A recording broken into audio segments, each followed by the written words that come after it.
Hi, everyone. Thanks for joining us today. We're going to get started in about 2 minutes. I'm having trouble hearing. Oh, awesome. Cool. So we're just going to do some tech checks and stuff here. I am hearing. We'll There we go. Now I got it. There we go. in about 2 minutes. Okay.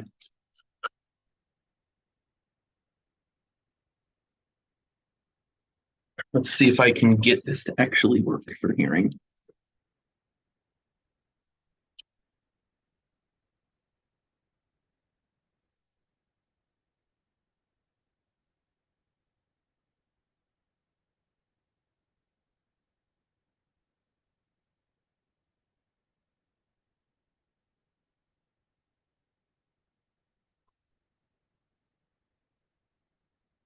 All right, I think I got it working for hearing. Fantastic. Perfect. And for everybody who's just joining us, thanks for joining us. We'll be getting started in a couple minutes once we let a few more people join.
There we go.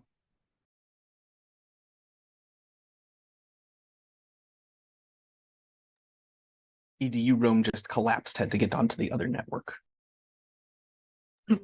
Yes, I was having some problems with the same network this morning. So, okay. All right. Let's see. So it's a little after the hour, so let's get started. Hi, everybody. Thank you for joining us today. I'm thrilled to introduce today's speaker for the latest session of the Life RCN seminar series. And our speaker today will be Tony Burnetti. So Tony got his undergrad from the University of Maryland at College Park and then master's and PhD from Duke. He's worked at the National Human Genome Research Institute, and now he's here at Georgia Tech, where I've met him. He started here as a postdoc, and now he's a research scientist doing a number of really interesting projects. So I'm thrilled to introduce him today. And Tony, you can take it away. All right, let's get you seeing what I am sharing. There we go. So I will be talking to you all today about how major molecular innovations circumvent the iron grip of oxygen limitations. And this is specifically talking about oxygen limitations on the origins and evolution of multicellularity. So, interesting question is, how do you study the origins of multicellularity? So things have gotten interesting in multicellular about 6 times over the course of life on Earth, and multicellular at all about 50 times, but it's all been hundreds of millions of years in the past. And each of them is unique, and each of them, you don't really get to see the earliest versions in the fossil record. Whatever started off was very simple, very small. You don't see a lot of evidence of it. So I work in the Ratcliffe lab here at Georgia Tech, and we use something called snowflake yeast to examine this. It's sort of a nice little laboratory model of multicellularity. You start with just these ordinary single-celled yeasts, a single-celled fungus doing its darndest to act like a bacterium, and you delete one transcription factor, and they fail to completely separate the mother cell and the daughter cell, and you get these beautiful little fractal nuggets of yeast. And they have this whole multicellular life cycle by which they grow and fracture. They're clonal, and they are a really good model for simple multicellularity. They don't start off with any special adaptations, but they have this nice whole multicellular life cycle that they do right in the lab with 90-minute generation time. And with a 90-minute generation time, you can do laboratory evolution. And what this lab's been doing for a decade now is various experiments for laboratory evolution for increased cluster size. That's sort of what we push on to see how they evolve interesting multicellular traits. You do this, you have your yeast growing in broth, you take some of it, you let it settle, the biggest ones sink to the bottom fastest. You discard all of them except the fastest ones and use them to found the next generation, and around and around and around it goes. And you can watch them evolve some very interesting traits. We've been watching them evolve very large size, and we're working on seeing how complicated they can get. There's some evidence that after thousands of generations, they're starting to do some interesting things. That's for another day. So the important thing is that these snowflake yeast that you ask questions that you can ask elsewhere. It's this nice, simple multicellular cluster. It doesn't start with sophisticated adaptations. There's no history and details of that particular lineage that is complicated and could be not what you expect. Lets you see how simple multicells adapt to the new status of being multicellular and develop collective traits. And you can apply all kinds of interesting selective pressures on top of selection for being a good multicell to see the effect of the evolution of multicellular traits. And so something that the lab was already doing by the time I joined was looking at oxygen. Because if you look at the history of life on Earth, Earth has really been 3 different worlds. The planet has worked 3 different ways, and that's really had to do with how the atmospheric oxygen has worked. You had the Hadean and Archean with no oxygen, it smogs over. You had the Proterozoic after the Great Oxidation, where there was oxygen, but it was low. And then you have the Phanerozoic. And the Phanerozoic, as it is now with high oxygen, that's also when you see big, interesting multicells. And a lot of people don't think that's a coincidence. So Ozan Bozdag, another guy in our labs, also started as a postdoc and now a staff scientist, he did an evolution experiment where he applied settling selection to yeast under 3 different dissolved oxygen conditions: no oxygen, some oxygen, and lots of oxygen. And he saw interesting results. You start off with your ancestor, and depending on the circumstances, you got different sizes, and the results can be summarized in one graph, and that is here. This is the dissolved oxygen they were given and the size that they evolved to in a given amount of time. And the results were unexpected and complicated. Turns out that no oxygen and high oxygen evolved the biggest clusters. Low oxygen actually evolved the smallest. And that's interesting because what do you call this whole middle part of Earth's history? The boring billion. This is starting to get suggestive. So, and this is because when oxygen is low but advantageous to use, the pressure to get that oxygen inside the clusters overcomes the pressure for large size, and they remain small to allow the diffusion into their interior. So getting the oxygen that's available is very important for these things, even when we're selecting them for large size. So again, this may be very important. That basically describes the Proterozoic and the Phanerozoic, when most of the large interesting multicells have appeared, is also the high oxygen period, when we also saw some rapid evolution for large size. So I'm going to now take this on a limb. I'm going to argue that all multicellular organisms have to have traits to move oxygen and therefore energy into their interior tissues. And I'm also going to hypothesize that deciding how to do this is a big part of the origin of any complicated multicellular organism. So, and there's multiple ways to do this. You can be like a fungus. You can have filamentous tissues. This means you don't really have a deep interior. Everything is touching the world. You can be like a sponge in this wonderful documentary video here, where you bring your exterior environment into your interior. That also kind of avoids the problem to some degree. But these solutions, they all have severe limitations. You need specific body architectures that are thin or have lots of active pumping, and there needs to be sufficient oxygen in the first place. Turns out there's two other major innovations, which are more molecular innovations, which can get around this in other ways. And they have, I think, solved the problem differently in different eras of Earth's history. So you look at the multi-cells that have been seen across Earth's history, and basically all the big, interesting, complicated multi-cells in the Proterozoic period, that low oxygen period, are phototrophs, different kinds of algae. And I'd argue that that is not a coincidence. It's because when you're getting energy from light, you can avoid the strict requirement for O2 availability, because you're getting oxygen through another pathway. And then in the Phanerozoic, you get animals, and they use oxygen-binding proteins like hemoglobin and myoglobin to move oxygen around. So how can we investigate this? Well, it turns out snowflake yeast plus synthetic biology, this is a perfect match for examining these innovations. Yeast are incredibly easy to genetically engineer. The snowflake yeast, you can do physiological experiments, you can watch evolution experiments. So I want to take these molecular innovations and put them into snowflake yeast. So one, I want to put them into the snowflake yeast. Two, examine physiology, not at evolutionary level, just what are the effects on how they live. And three, apply this to long-term evolution experiments. So I'm going to start with globins, because that story is a bit more complete so far.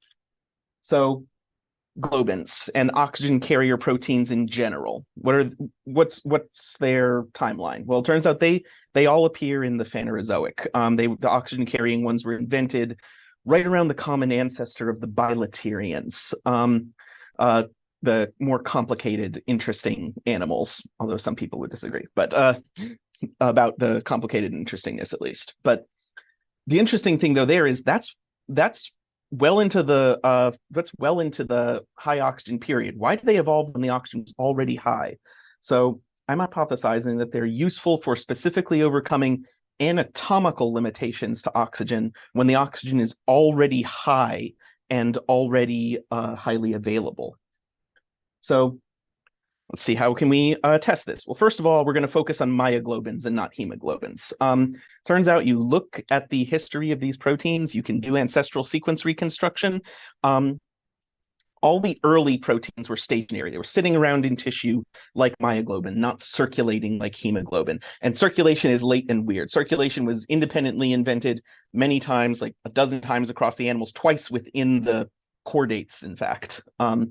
And not only are there globins that follow this pattern, there's even other O2 binding proteins independently invented called hemerethrin that are pretty much as old. They're not quite as understood, but they're both right about towards the origin of the bilateria. So you're starting with stationary globins just sitting around in tissue. What are they doing? Turns out it's all about facilitated diffusion. You have a situation where you have respiration throughout your tissue, interior to exterior, taking up oxygen, and there's only so much oxygen that can dissolve and diffuse. But then you have all these soluble oxygen binding sites constantly exchanging oxygen, and they will take up oxygen from the high oxygen exterior, diffuse, and give it up in the lower oxygen interior. It's not as efficient as the circulatory system, but it definitely increases the oxygen flux, even without any bulk flow. And modern myoglobin is doing this in muscles. Its primary role is increasing the rate of diffusion from the capillaries to the muscle cells in muscle tissue. So I want to take these things and take some stationary globins that do this from modern animals and put them into the snowflake yeast. So I'm going to use myoglobin, nice, simple monomeric globin domain, holds a heme, complex as one oxygen molecule. And we use a sequence from sperm whales just because there's lots and lots and lots of physiological data on sperm whale myoglobin from the days when proteins were purified from meat rather than made in a lab. And it turns out we express this.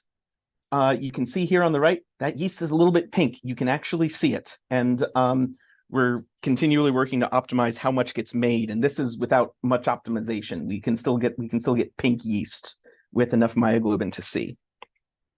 And then we also threw in another protein, myohemerythrin. It's a completely separately invented oxygen binding protein. It's less well studied, but it was also probably present at the base of the animals. And this one doesn't have heme, it directly binds iron atoms. And we used sequence from a peanut worm again, just because it was the most well-studied one.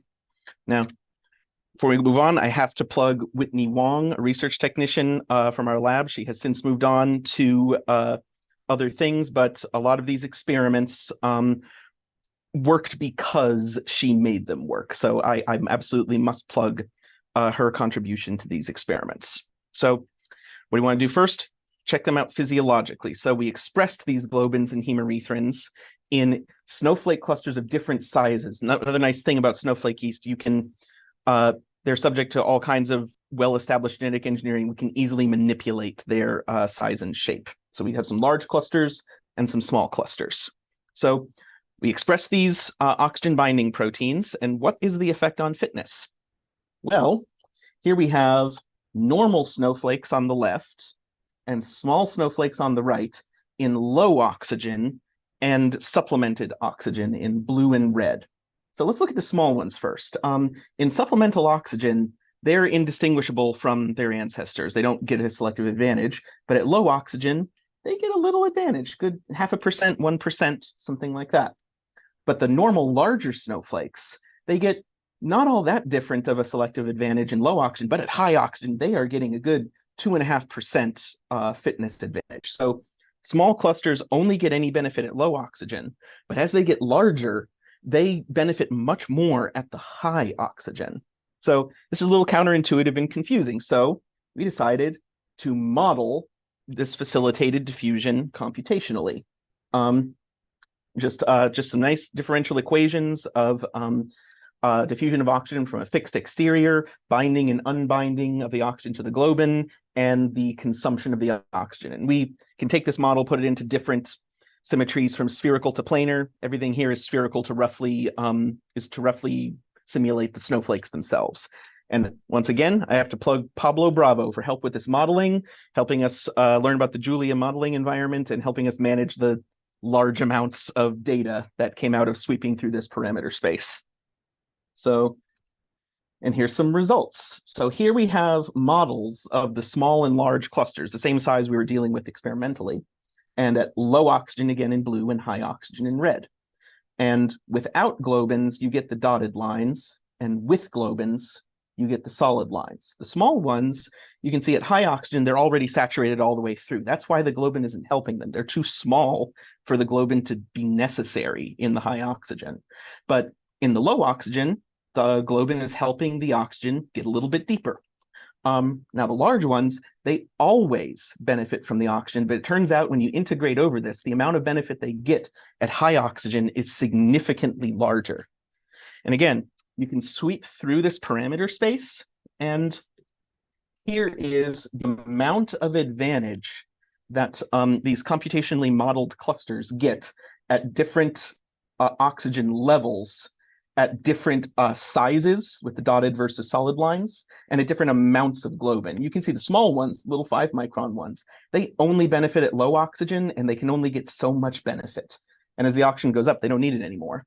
But the large ones, they can benefit a lot more, and the benefit continues all the way out to very high oxygen levels. And it's maximized at these sort of intermediate oxygen levels. And this fits what we've seen, and it fits with when these proteins appeared. They appeared in the ancestors of the bilateria, which are big, thick, interesting multicellular creatures, once oxygen rose. So that is the combination in which these proteins are most helpful. Large organisms in high oxygen. And that's because they can facilitate the diffusion of the high oxygen that is available into the thick tissue. If they're small, they don't need it. If there's not large amounts of oxygen, it can't help as much. So here we have the physiological effect. What happens with evolution? We've done some pilot experiments. We have some new strains that are actually expressing significantly more of these proteins. So we're restarting the experiments with more intense expression. But we have a 6-month pilot evolution experiment with where we express these in clusters with settling selection. And over that amount of time, the population gets very diverse. You get large and small clusters. So we took isolates and we looked at the expression of the globin and the hemorrhitrin genes in these isolates. And it turns out all the large isolates had significantly increased their expression of these things. And the small ones had generally stayed about the same, except for one weirdo we don't quite understand. But the trend is very strong. The small ones didn't really change, and the large ones made a lot more. And this is showing that this is useful for increased size. And so again, we look forward to repeating this with strains expressing even more of this protein. We've got strains that are more visibly pink that are coming from a stronger starting point. So in conclusion about the globins and other oxygen binding proteins, they're a major innovation in a high oxygen world that contributes to the availability of the evolution of multicellular size and complexity. They overcome anatomical limitations to oxygen diffusion when it's already there. They do that by increasing the rate of diffusion through an organism's surface. And they're most useful when the oxygen is already abundant. There's a reason they evolved when they did, even though they're a fairly simple molecular innovation. And then once you have this, it gets even better because you can repurpose this for circulation, as happened a dozen times. So that's the interesting molecular innovation that went into animals. And also, it turns out a few nitrogen-fixing plants kind of independently reinvented this more recently. What about the other innovation? What about phototrophy? So phototrophic metabolism, all the really old, interesting multicellular organisms from the Proterozoic, they seem to be algae, red algae, green algae, all sorts of different things. I don't think this is a coincidence, and I'm hypothesizing that phototrophy is useful for overcoming an environmental oxygen limitation when the oxygen itself is low and limiting. Helping diffusion won't help if it's just not there. So here you add another energy source. So how can I put phototrophy into yeast? Well, I'm going to use what's a form of phototrophy called retinaphototrophy, using what are called microbial rhodopsins. So the ability to use light for energy was invented twice, once using retinal and rhodopsins, and once using chlorophyll and reaction centers. Nobody's got time to put chlorophyll into yeast. That's a horribly complicated system, requires 30 genes or an endosymbiote. People have put endosymbiotes into yeast, but they're unstable. This is a single gene, 27 kilodaltons, clutching a single dye molecule, and it just absorbs one photon, pumps one proton across a membrane to conserve biological energy. And so I can just add one gene, drop a little bit of dye in the media, and the yeasts are able to absorb light. It's a very simple system. And it turns out this is also horizontally transferred around the tree of life like mad. Like, you can count the times that chlorophyll has done horizontal transfer on the tree of life. It's hard to find when it isn't there via horizontal transfer. So there's two possible places I can take these rhodopsin proteins and put them in the yeast. You can put them on the vacuole or the mitochondria. These are the two membranes in a eukaryotic cell where there's a rotary ATPase and lots of interconversion between membrane potential and a proton gradient. So I want to try both of these. Turns out the vacuole is a lot easier. because there's natural vacuolar rhodopsins all over the eukaryotes. You find them in multiple kinds of algae, you find them in diatoms, you even find them in some other fungi. But there's also no known natural mitochondrial rhodopsins, which is interesting. So I took a look at what organisms had these, and I tried just pulling some genes over into Cerevisiae.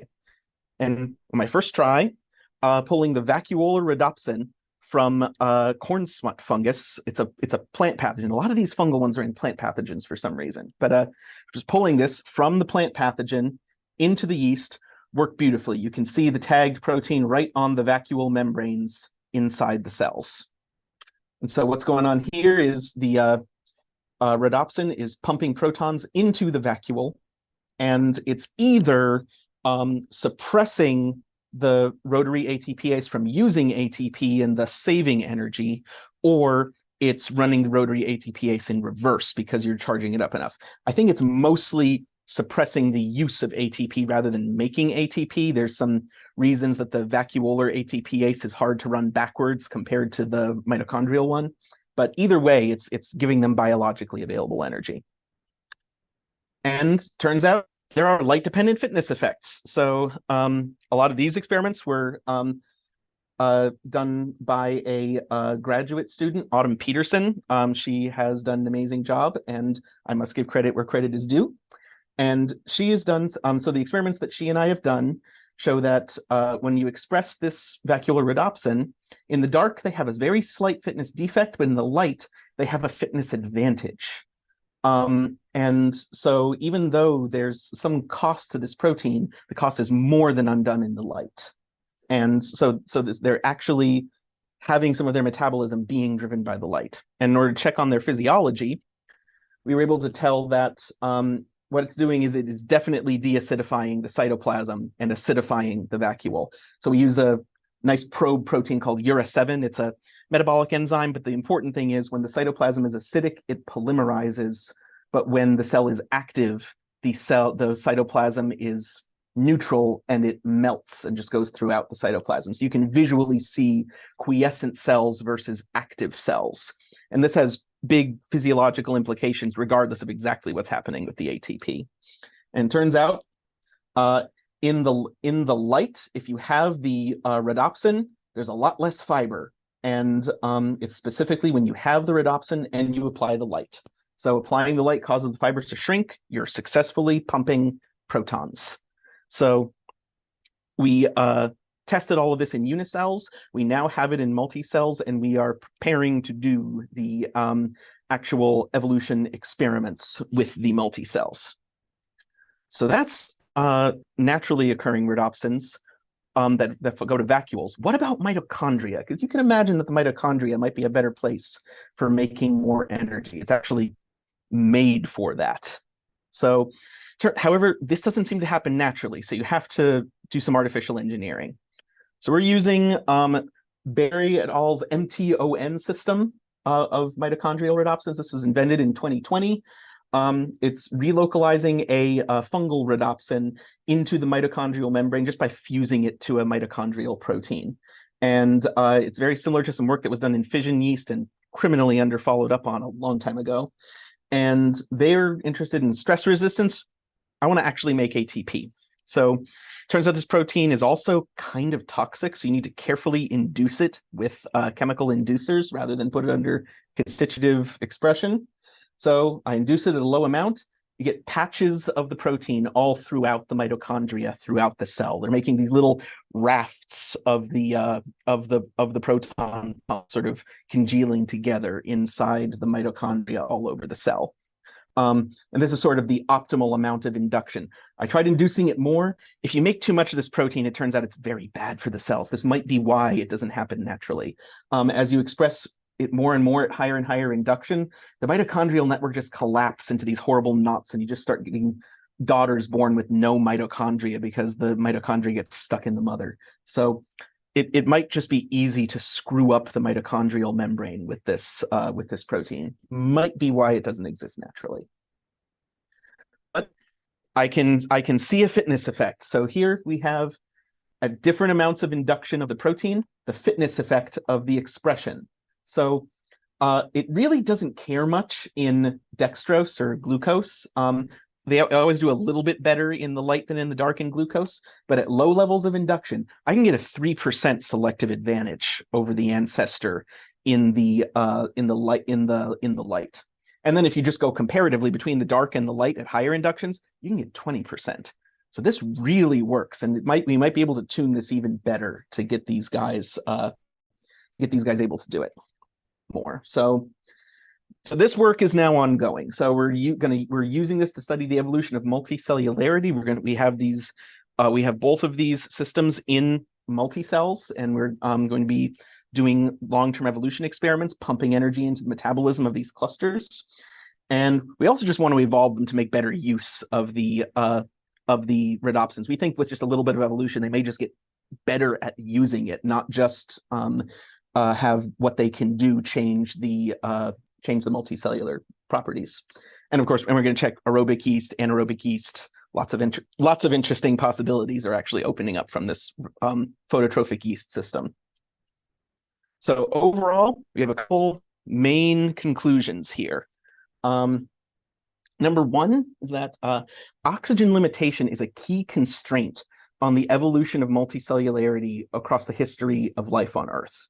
And we can tell that because there's key molecular innovations circumventing this limitation in multiple occasions in multiple ways right at the base of complex multicellular organisms.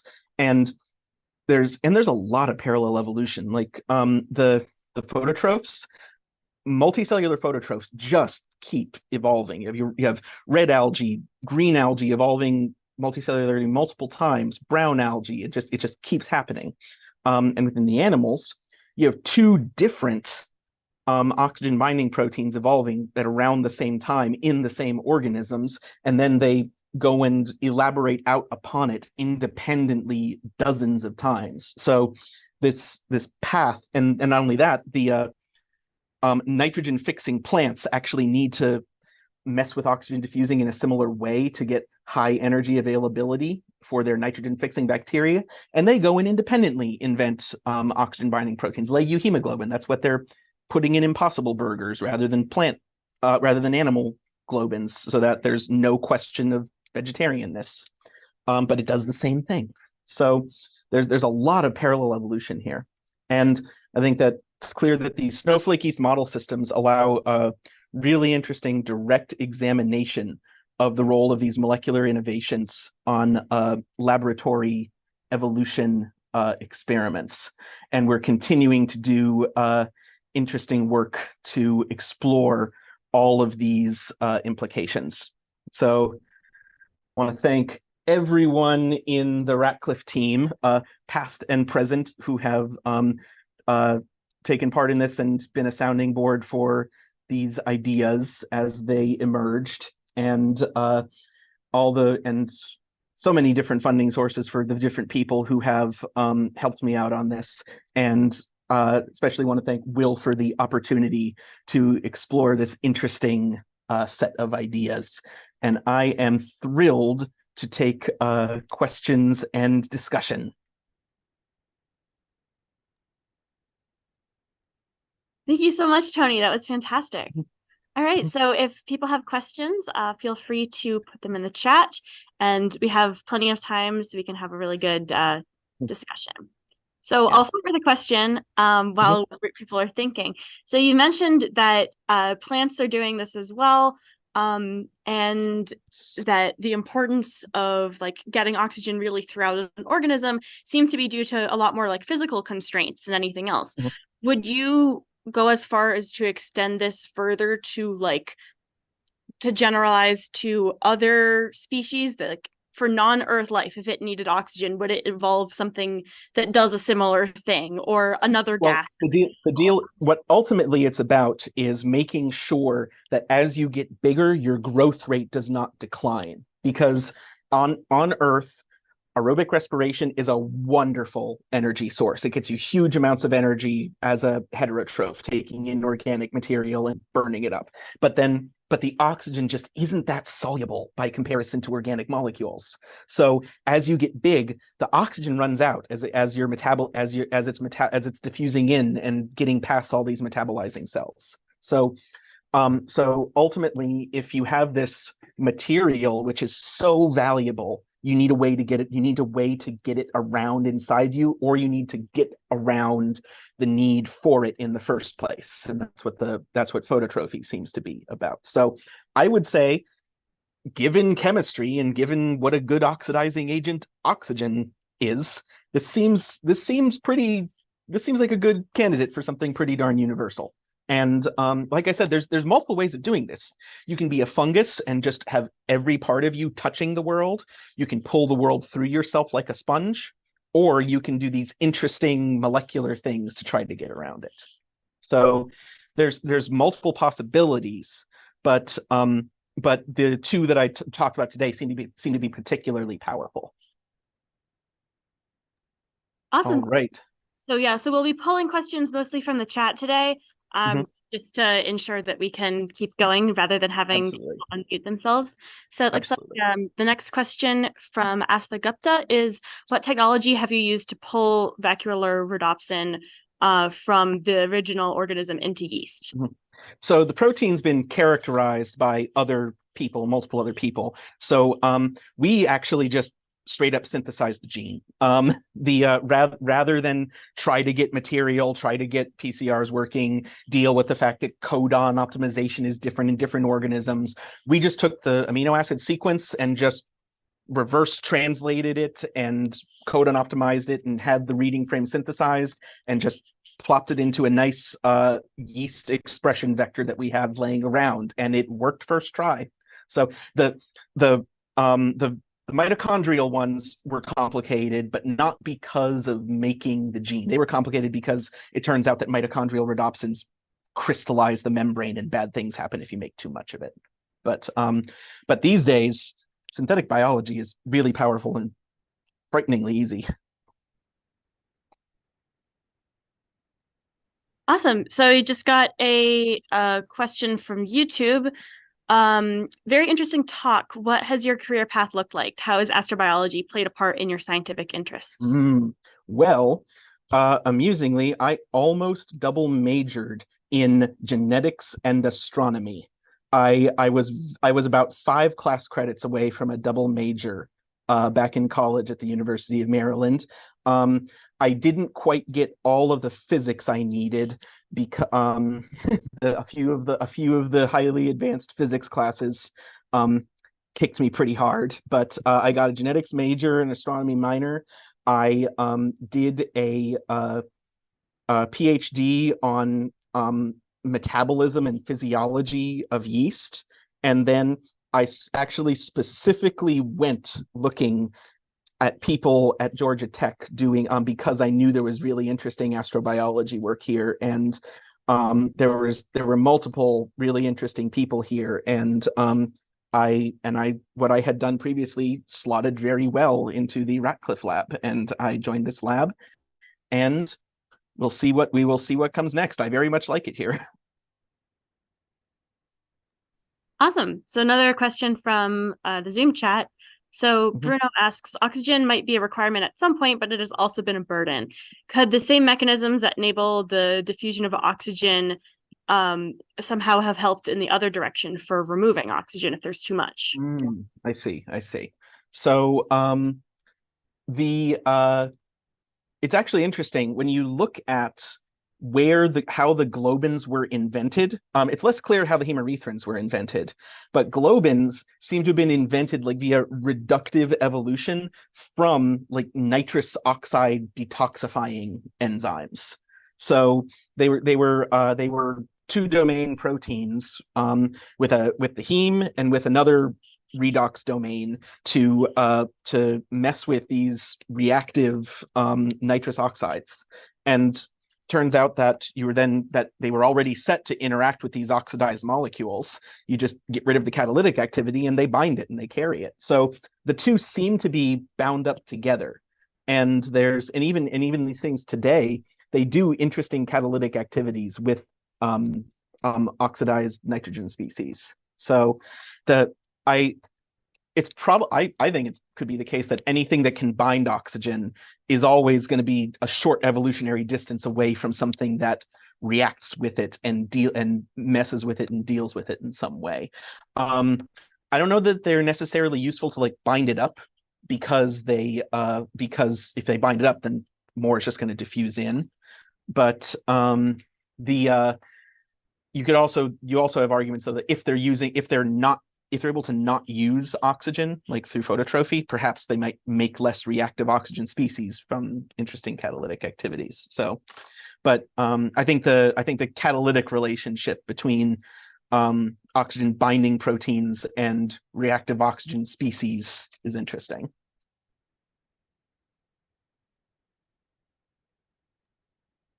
Awesome. So continue sending the questions in the chat. We have another question. Do corals have to do the same as snowflake yeast? Oh, do corals have to do the same? Let's see. So coral, they so as far as I know, corals both eat and photosynthesize. So they're sort of getting the best of all worlds. They are able both to get energy and carbon from sunlight, feed the things that are getting that carbon from sunlight from their food, and also eat. So they have multiple options available to them. So I guess I'm kind of trying to make my snowflake yeast into that.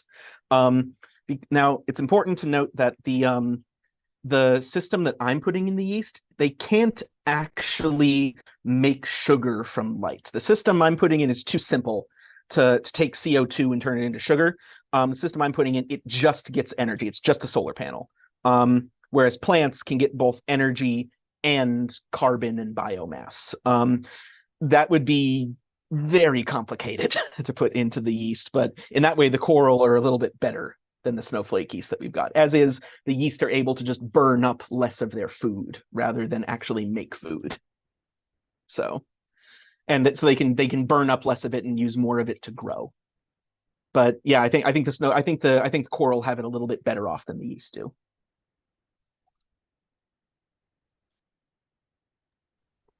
Cool. Okay, so there's a couple questions from Keely, who I know has been waiting for a little bit. So to take it from the top, are most of the environmental observations, like the Proterozoic environments and time and development of phototrophy, simulated in a lab, or how do we know that, I suppose? Yeah, a lot of that is like chemical proxies, like chemical reactions that occur differently at different oxygen levels, or only occur at low oxygen, or only occur at high oxygen. There's a lot of sulfur chemistry is occurs differently at different oxygen levels. A lot of metal ion chemistry that forms different minerals happens differently at different oxygen levels. So you can look in these layers and find different things and find the different states the Earth has been in. Sometimes it's a little hard to figure out the exact levels, but you can still see, like, there is no contention that originally basically no oxygen on Earth, then it's there but it's low, and then it's near modern day. And there's sort of three very distinct periods of Earth's history where just the atmosphere works differently and the ocean works differently in terms of its chemistry. So there's and then you also just look at the life at different points, and it's just different. Different things are living, and the water has a different chemistry, and different kinds of minerals are forming. I really do think it's apt to put it that Earth has been three completely different worlds across time. Oh, so it looks like I had missed one that's much more of a speculative question. So if you sent a self-replicating synthetic organism spacecraft to explore the galaxy, where would you start? Oh boy, where would you start? Let's see. That's hard to say because there's just so much. There's you go to other stars, there's all these things that are like nothing in our solar system, but right here in our solar system, there's so many places that are so different, and you're literally trying to explore a whole planet with equipment that costs its weight in gold that has to fall from the sky. Like there's remarkably little information. Just like imagine what you could learn just from looking at what's right next door. And if it's right next door, you actually know where to look. I want to know, are there any fossils in those old mudstones on Mars? I want to know if any of those interesting chemistry in the clouds of Venus is real. Like for all we know, there could be 5 biospheres in our solar system that you wouldn't have noticed with the amount of science that's been done so far, just because it's so hard. I'd start right here. Fantastic. Yeah, personally, I agree. Um, yeah, so jumping back to some of Keely's questions, and we have some more time, so please continue sending questions in if you have some. Um, so with the parameters, it sounds like for the parameters from the different periods throughout Earth's history, Mhm. um, are those made exclusively in consideration of evolutionary transitions? I don't think I'm quite understanding exactly what the question is, but maybe you have more insight to that than I do. Let's see. Um, well, so let's see. The different parts of Earth's history. There's people who argue that those are the result of evolution, and people who argue that those are the cause of evolution. And I mean, there's things go both ways. So the fact that there's any oxygen on Earth at all is the result of life. Living photosynthesis driving the atmosphere into a weird state. But it's not like life is controlling things. There was photosynthesis a long time before oxygen appeared in the atmosphere, and that's because you had all this rock that could get oxidized and burned by the oxygen. You had all this dissolved stuff in the ocean that could oxidize. And so it was like a titration reaction, like where you add a bunch of acid and nothing, pow. So the Earth and life have cooperated to make these transitions. And so that the second transition from low to high oxygen, people understand that a lot less. But there's any way you look at it, there's all kinds of interesting feedback with both Earth changing and life reacting to it, and life changing and Earth reacting to it.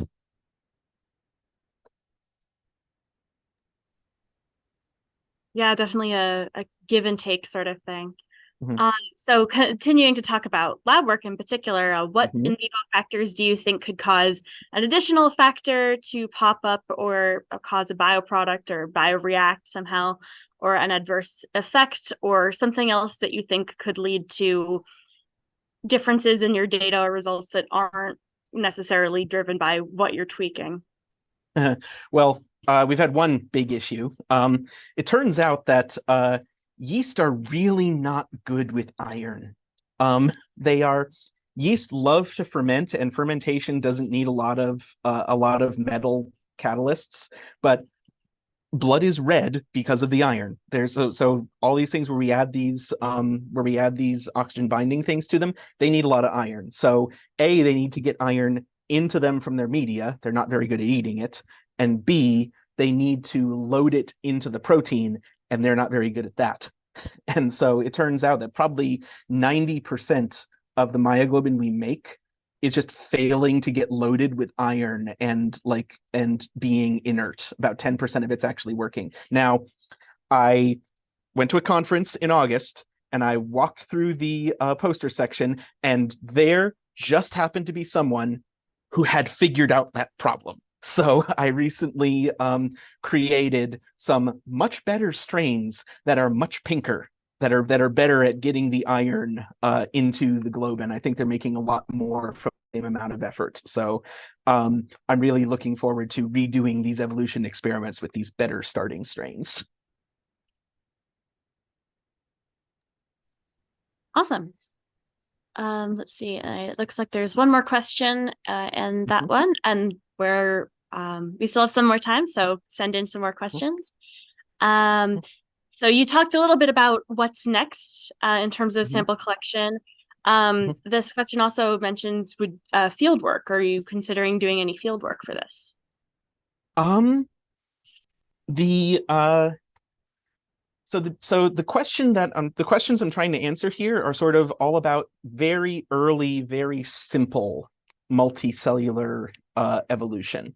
You go out in the world today, almost everything multicellular has a long history. It's been here 100 million years, 500 million years. So now when you go out into the field, you're mostly seeing things that are that have dealt with these early problems a long time ago. And on top of that, once something has dealt with that problem, it's probably harder for something new to sort of get a word in edgewise and start evolving, because something else is probably taking up the space that it could take up. So if I was gonna look for things in the field, I would be trying to find environments where you might expect new multicells to be evolving. And that's a tall order. I have heard some interesting work recently about some multicellular bacteria, of all things, in swamps in swamps in New England. There's some interesting photosynthetic bacteria nuggets that just start appearing in swamps. And I've considered talking to someone who is doing lab work there and seeing if they see any interesting oxygen binding proteins in those guys. But as is, I think that the beauty of experimental evolution is you get to get the equivalent of field work of something that happened hundreds of millions of years ago right in the lab.